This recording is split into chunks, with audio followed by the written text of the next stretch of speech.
Dans le petit état de Vungu, au sud de Matadi, régnait une dynastie de princes. Leur mémoire reposait dans un cimetière sacré à Sikwilu, lieu de repos des anciens monarques, vénéré jusqu'au XVIIe siècle. Vers 1350, un prince de Vungu, Nimi Lukeni, conclut une alliance avec le puissant Fumupu Mambala de l'état de Bata, de l'autre côté de Zadia-Kwilu. Ensemble, ils unirent leurs forces pour sécuriser les terres de Bata et Pemba face aux pillages perpétrés par le peuple du Sud, Bisikahunga, vivant sur la montagne de Pangala. Tinu Nimi Lukeni attaqua et soumit Bisikahunga à son autorité, marquant ainsi le début de l'expansion du futur royaume Congo, dit Totila. Pour sceller sa victoire, il établit sa capitale au sommet de la montagne sacrée des Bisikahunga, donnant naissance à Banza Congo, le siège de l'Union des Terres Unies. Ces terres de Bisikahunga furent rebaptisées Mongo-Congo. Le déluge de Zondo ayant provoqué l'éclatement du Congo d'Iatuku a laissé place à plusieurs petits États indépendants. Cependant, sous le règne de Nimi Lukeni, de nombreux petits États furent unifiés, donnant naissance à une administration centralisée. Nimi Lukeni institua des administrateurs nommés pour 3 ans, chargés de voyager dans tout le royaume, collecter l'impôt, rendre la justice, transmettre les directives et entretenir des relations diplomatiques avec les États voisins. Le peuple Bakongo parlait en termes de Tinu Bakongo ou Totila Bakongo. C'est au contact avec les Midélé que nous avons adopté l'expression Roi Bakongo. Bien que plusieurs Mitinu aient participé à cette œuvre, la mémoire collective ne retint qu'un nom, Nimi Lukeni le Grand. Son père, Nimi Azinga, figure mythique, fut parfois comparé à Narmer, le premier roi de l'Égypte antique, image intemporelle du fondateur de civilisation. Après Nimi Lukeni, plusieurs Tinu marquèrent l'histoire. Tinu Muabi Maïdi, Tinu Zananga Moa, Tinu Gongo Masaki, Tinu Bala Lukeni, Tinu Kalunga Pun, Tinu Zinga Sengele, Tinu Goyi Malanda, Tinu Kulu Kyangala, Tinu Gunu Kisama. Vint alors Tinu Kuvu Mutinu, père de Tinu Zinga Avemba, appelé aussi Kuvu. On sait très peu de choses sur les 2 successeurs de Nimi Lukeni, Tinu Kanga, Animi et Tinu Kuvu Mutinu. En 1457, le prophète Bouela Muanda annonça l'arrivée des Occidentaux dans le royaume et leurs intentions. Zinga Kuvu, appelé Joao Ier, Dom Joao ou encore Dozoaou en Kikongo, fut gouverneur de la province de Sungi.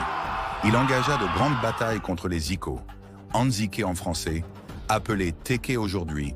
Il se forgea une réputation de stratège. En 1471, les envahisseurs portugais arrivent au Congo d'Ialwangu, qu'ils baptisent Rio de Gabao, qui devint plus tard Gabon. Ces envahisseurs sont venus de l'Europe via l'île Kalunga, devenue aujourd'hui Sao Tomé. Mais un jour, en 1482, un navire portugais aborda l'embouchure de Zadia Mwanza, l'actuel fleuve Congo que certains nommèrent Zaïre par déformation du mot Kikongo Zadi. À bord de ce navire se trouvait l'explorateur Diogo Cao, marquant le premier contact direct avec l'Europe. Il ne vient effectivement pas en simple explorateur. Selon certains récits et interprétations, les motivations de ces premiers contacts étaient bien plus complexes. Il est dit que les Portugais, dont Diogo Cao, n'étaient pas seulement des chrétiens en mission d'évangélisation ou des explorateurs cherchant des routes commerciales, mais qu'ils étaient aussi influencés par des sociétés secrètes telles que les francs-maçons ou les rosicruciens. Cette hypothèse repose sur l'idée que ces explorateurs avaient des connaissances ésotériques et spirituelles spécifiques et qu'ils étaient à la recherche de territoires ayant une importance spirituelle énergétique. Lorsque le navire accosta, ses passagers mirent pied à terre. Mais au loin, un garde royal les aperçut et se hâta d'alerter les notables, annonçant l'arrivée d'étrangers. Au premier regard, les Bakongo crurent voir leurs ancêtres revenus du monde des esprits. Cette impression venait de leur peau claire, rappelant la teinte blanchâtre que prend le corps après la décomposition. Convaincus d'être face à des êtres venus de l'au-delà, ils les conduisirent aussitôt à la cour du roi. Cependant, leurs vêtements inhabituels et leur langue inconnue révélèrent rapidement qu'ils n'étaient pas des ancêtres, mais bien des hommes d'un tout autre peuple. Cette rencontre fut une véritable révélation pour les Bakongo, qui prirent conscience que, quelque part dans ce vaste monde, vivaient des êtres à la couleur de peau différente de la leur. Pour gagner la confiance du roi, les Portugais lui offrirent des présents, vins, étoffes et divers objets venus d'Occident. Le roi, impressionné, leur rendit l'appareil en leur offrant des trésors Congo, parures, soieries, bijoux, miroirs et autres objets précieux. Ces métaux rares étonnèrent les Portugais, qui n'en possédaient pas sur leur propre terre. En retour, ils présentèrent au roi des armes à feu, un objet inconnu pour lui. Afin de lui en montrer la puissance, ils l'invitèrent, ainsi que ses partisans, à quitter le palais pour assister à une démonstration. Diogo Cao tira un premier coup de feu, provoquant l'étonnement du roi, qui demanda ce que c'était. Diogo Cao lui répondit qu'il s'agissait de la sorcellerie occidentale. Intrigué et avide d'en apprendre davantage sur ces hommes venus de l'autre bout du monde, le roi accepta de les recevoir régulièrement à sa cour. Diogo Cao resta ainsi une année entière à Banza-Congo, tissant des liens diplomatiques solides. Il découvre un empire politiquement enraciné. Contrairement à beaucoup d'autres systèmes monarchiques de l'époque, l'Empire Congo avait une forme de démocratie bien avant l'arrivée des Européens. En effet, la succession au trône n'était pas automatiquement héréditaire. Le choix du Tinou ou Totila dépendait souvent de la reconnaissance de ses capacités à gouverner, ce qui impliquait un certain degré de consultation et de consensus parmi les dirigeants et les chefs des différentes provinces. L'Empire Congo était également remarquable pour sa séparation des pouvoirs. Non seulement l'autorité politique était distincte des affaires spirituelles, mais il y avait aussi une distinction claire entre la spiritualité, la politique et l'armée. Cette séparation des pouvoirs reflète une compréhension avancée de la gouvernance, où chaque domaine avait son propre rôle et sa propre sphère d'influence, contribuant ainsi à la stabilité et à la prospérité de l'Empire. Conscient que la force brute ne suffirait pas à soumettre l'Empire Congo, il retourne en Europe, probablement pour élaborer une stratégie plus subtile. Après ce premier contact, le roi accepta que les Portugais emmènent certains membres de la famille royale étudier au Portugal, apprendre la langue, les sciences et la théologie pendant 8 ans. Quelques soldats portugais étaient restés à Banza-Congo. Ils rentrèrent au royaume Congo en l'an 1491, accompagnés de prêtres et divers partisans. Diogo Cao apporte avec lui l'influence chrétienne.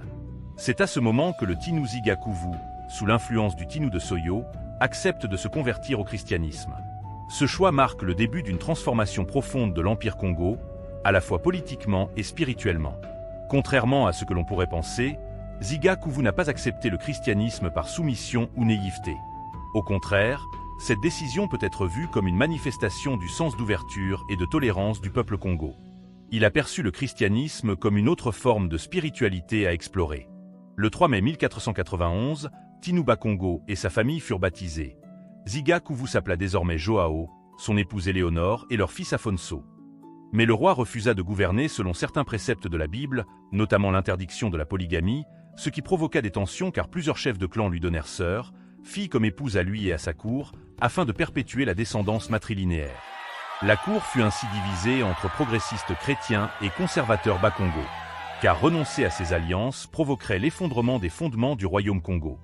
Tinou Ziga Kuvu poursuivit sa conquête en infligeant une correction aux Bateke, qui fut des adversaires redoutables. Il profita des armes portugaises pour agrandir le royaume sur la ligne allant de Kikala à Visa en passant par Madigukai, soumettant les peuples Bizilo-Ango, Goyo, Yombe, jusqu'au désert de Kalahari. La superficie du royaume Congo était estimée à environ 2 500 000 km² à son apogée.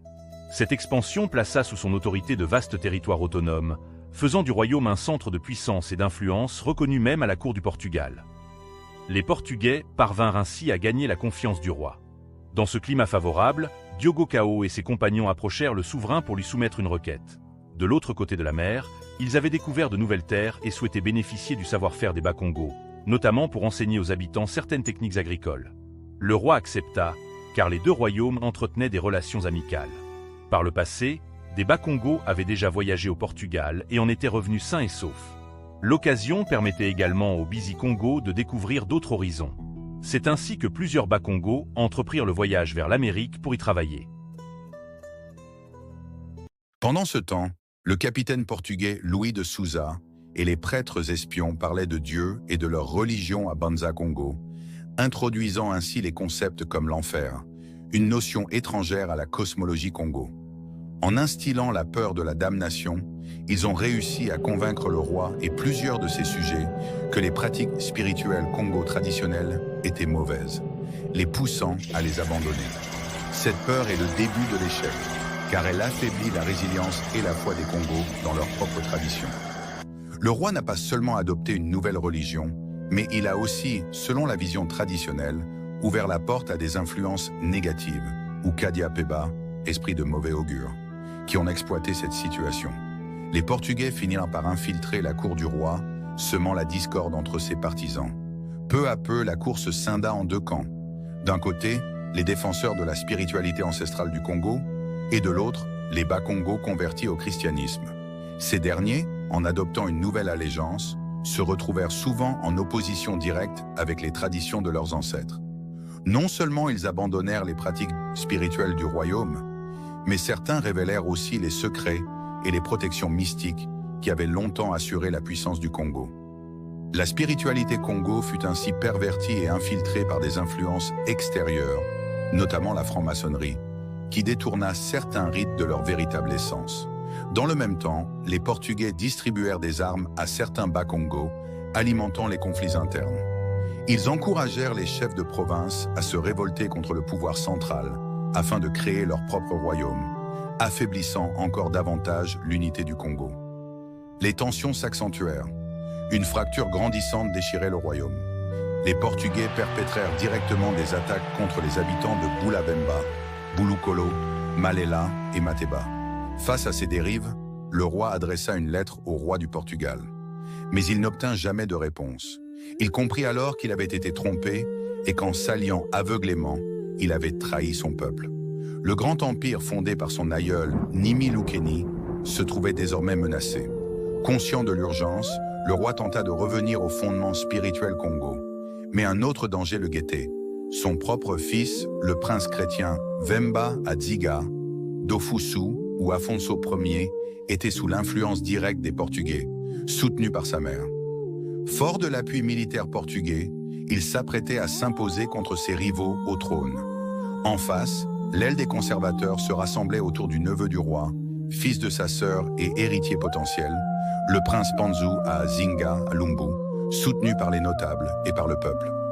Sentant le danger imminent, Ziga Kuvu tenta d'écarter son fils chrétien en le nommant gouverneur de la province de Sundi, où il se retira accompagné de la plupart des missionnaires portugais. Mais chacun savait que ce n'était qu'un répit. L'affrontement entre la tradition et la croix étrangère approchait, et avec lui, le destin du Congo allait basculer à jamais. Tinu Vemba Ziga Dofunsu fut nommé gouverneur de la province de Sundi, l'une des provinces du royaume Congo, enjambant Zadia Mwanza au nord-est du royaume, actuel sud des régions de Buenza et de Pumbu, Poul, précisément vers les territoires de Mayumba, Banza, Kala, Luigi, Kikala. Ce lieu était le lieu d'origine de la lignée des Mitinu, Mia Bakongo, considérée comme la propriété personnelle et privée de la famille royale. C'est de la province de Sundi et le territoire voisin de Bateke que venait l'essentiel du fer utilisé dans le royaume Congo. Ce fer servait à fabriquer des armes, renforçant ainsi la puissance du royaume de Congo, dit à Totila. Le métier de la famille royale était celui de Gangula, forgeron en français. Cette province était stratégique. Le gouverneur de Sundi était vu comme le successeur du Tinu, sans compter sur la réputation de ses femmes et hommes guerriers, excellents athlètes qui faisaient la garde rapprochée du Tinu Bakongo. À la mort du roi Ziga Kuvu, un climat de tension s'installa dans le royaume. Craignant que le pouvoir ne tombe entre les mains des conservateurs restés majoritaires à Banza Congo, la mère du prince Vemba Aziga, Dofusu, Afonso Ier, cacha la nouvelle du décès afin de prévenir son fils. Lorsque l'annonce devint officielle, Afonso Ier se trouvait déjà aux portes de la capitale, accompagné d'une armée puissante et aguerrie. Il s'imposa comme roi, malgré l'opposition de son cousin Panzu à Ziga, à Lumbu, soutenu par les notables conservateurs. Les Portugais se rangèrent aux côtés d'Afonso, voyant en lui un prince chrétien proche de leur vision du monde. Avec leur appui, il monta sur le trône et gouverna aux côtés des missionnaires catholiques qui l'enracinèrent davantage dans la foi chrétienne et l'occidentalisation du royaume. Mais la contestation ne tarda pas. Son cousin maternel, Panzu Aziga à Lumbu, leva une armée contre lui. Les conservateurs, majoritaires, lui apportèrent leur soutien. Une bataille éclata, opposant les deux camps. Pansu Aziga à Lumbu et ses partisans terrassèrent les forces d'Afonso. Cependant, une vision bouleversa le cours des événements.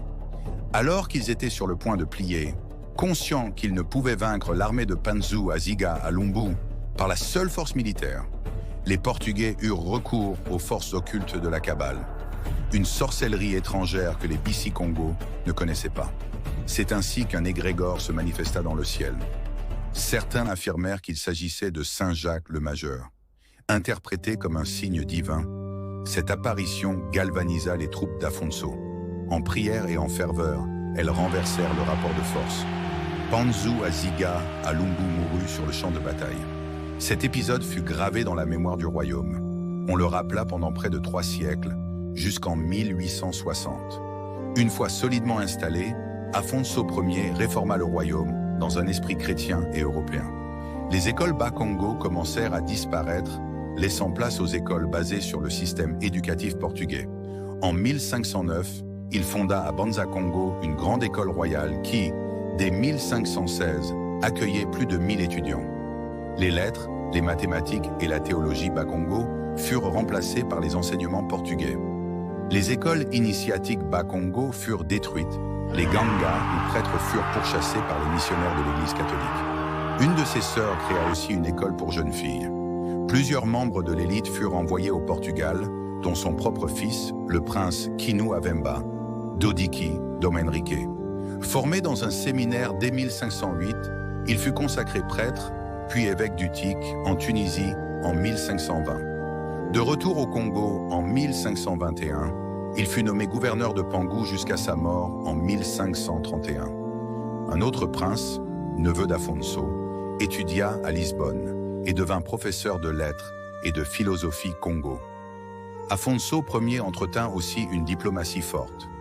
Reconnu par le pape de Rome et par le roi du Portugal, il obtint le droit d'envoyer son propre ambassadeur auprès de Lisbonne. Sous son règne, le royaume se transforma. Il fit bâtir des églises, faisant disparaître peu à peu les fondements de la spiritualité Congo, Kizambiki à Congo. Mais bientôt, les Portugais, de plus en plus avides, profitent de la dépendance du Congo aux produits européens. Les conflits internes se multiplièrent. Afonso tenta d'y faire face, mais les Portugais s'étaient déjà établis fermement sur l'île de São Tomé et commençaient à s'enraciner dans le sud du royaume et en Angola. En 1539, le roi échappa à un attentat qui coûta la vie à 2 notables, les coupables étant soupçonnés d'être liés aux Portugais. Finalement, en 1542, Tinu Vemba Azinga, Afonso Ier mourut. Son fils, Zinga Avemba Kanga, Dopetelo Pedro Ier, lui succéda brièvement, de 1542 à 1543. Mais son autorité fut immédiatement contestée. La raison en était simple. La succession filiale, introduite par Afonso, n'était pas dans la tradition Congo. Ici, le pouvoir passait par la lignée maternelle. Le royaume se divisa donc encore davantage. D'un côté, les conservateurs fidèles aux ancêtres et opposés à l'Occident. De l'autre, les notables christianisés et proches des Portugais.